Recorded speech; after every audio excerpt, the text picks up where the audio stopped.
All right, I'm here. I'm about to draw a line with a Creative Mark Kolinsky Sable number 7 brush. I would have liked to have found a number 6 in one of these, but I didn't seem to buy that particular size. I often skip sizes. Something I learned from one of the watercolor workshops I went with. You don't really need every single size. So this is a number 7, and we're going to make a mark and see how far we can go. Now, watercolor is very fluid.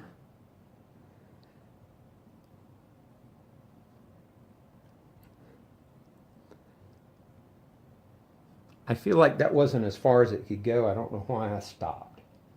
It's kind of running out of page. Let's try another spiral here.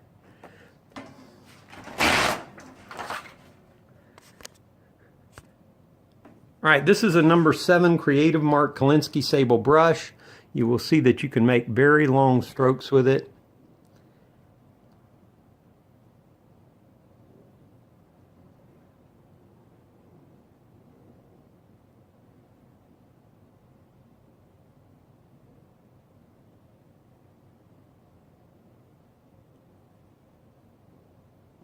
All right, and it started running out.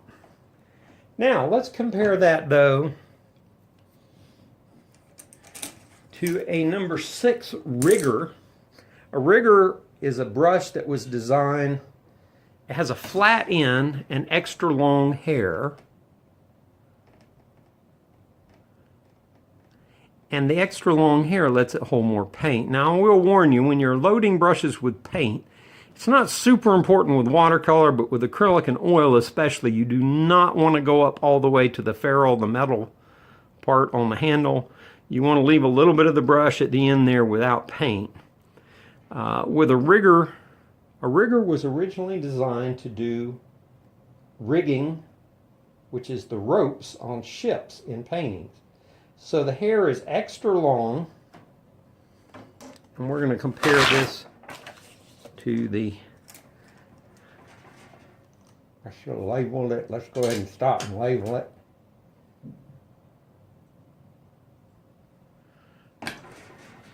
This is a number 7 round.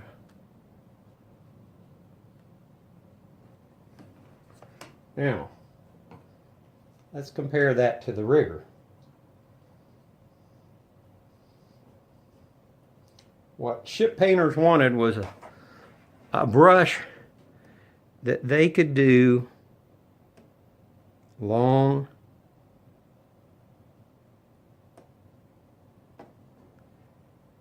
lines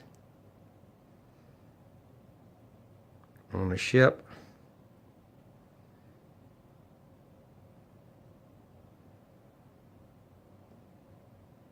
I don't think I got quite as much pigment as I did in the last one.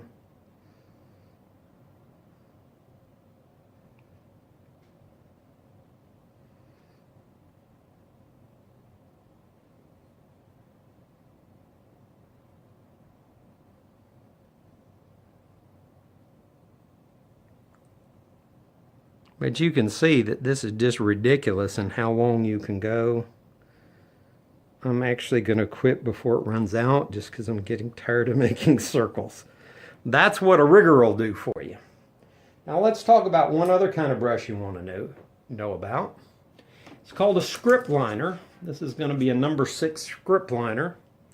And you can tell when you see how beat up the handle is, because I'm pretty gentle with my brushes, how much I've used this one. The paint chipping on the handle, though, is part of why I switched to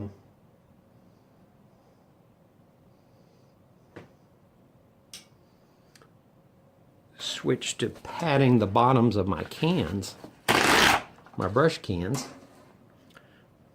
All right, that other one was a rigger.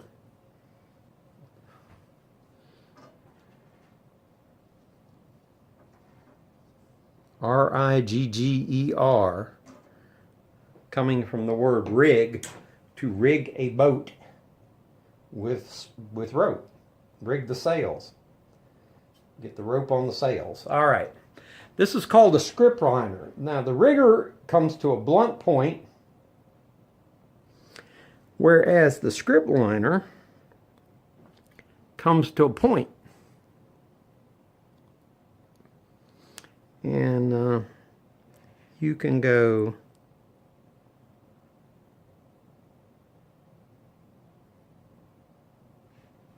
and make a thin point at the end, or start off thin and then make it broad.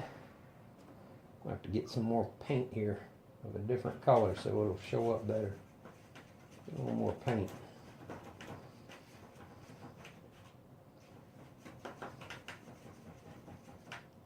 All right, let's see what we got here. All right, so now let's start our spirally thing. And what you will see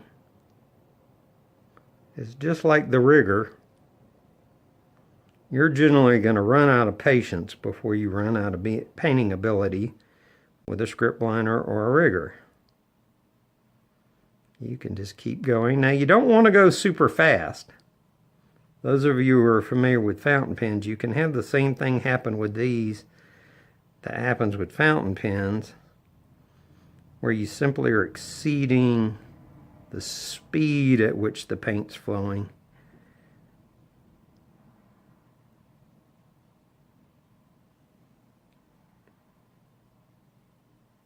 And it can get dry on you.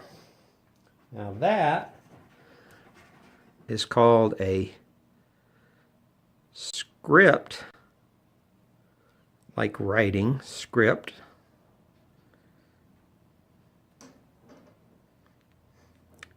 Liner. And the reason it's called a script liner is these were originally used for outlining letters, to make shadows around letters when they hand painted lettering all the time. Now, I first saw them, I was watching William de Kooning paint, and I was always amazed at how he had these incredibly long lines in oil paint. I was like, I can't seem to paint that long. How does he get such a long, fluid line? Well, he used brushes with extra long hair, like script liners and riggers. And you can get them with hair twice as long as this. I just find them, they get awfully floppy once you get past a certain length. But if you look in your art supply catalog and look under lettering brushes, you'll see these. And it's one of the tricks to painting tree limbs. If you have a script liner and you want to paint tree limbs, you can start off thick and then end up very thin. Makes a nice tree branch. You can come back and articulate that branch some.